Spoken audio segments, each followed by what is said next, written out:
Mega family ఎప్పటికప్పుడు గొడవలు పడుతూనే ఉన్నా వెంటనే తమ తప్పులు సరిదిద్దుకొని మేమందరం ఒకటే అని స్టేట్మెంట్స్ ఇస్తూ ఉంటారు.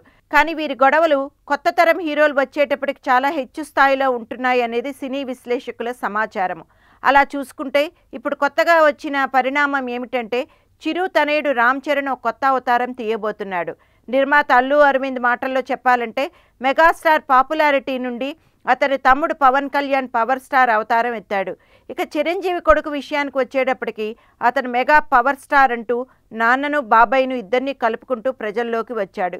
ఇప్పుడు బాబాయిని పక్కన పెడుతూ తండ్రి ఫ్యాన్స్ని నమ్ముకుంటూ యంగ్ మెగాస్టార్ అనే కొత్త ట్యాగ్తో ధృవ సినిమాతో మీకు కనిపిస్తున్నాడు.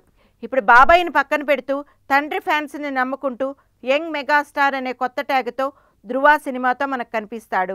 ఈ మార్పు అసలు ఎందుకు వచ్చింది అంటే ఒకప్పుడు మెగాస్టార్ పవర్ స్టార్ ఇద్దరు ఫ్యాన్స్ ఒక్కరే.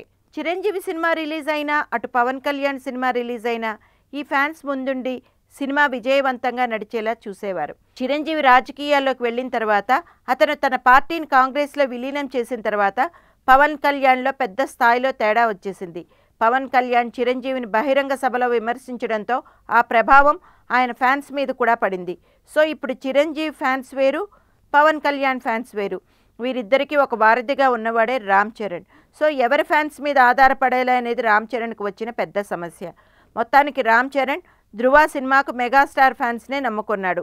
కాబట్టి తనకున్న title mega power star good bye చెప్పేసి యంగ్ మెగాస్టార్ అనే కొత్త టైటిల్తో ప్రేక్షకులకు ముందుకు వస్తాడని సమాచారం.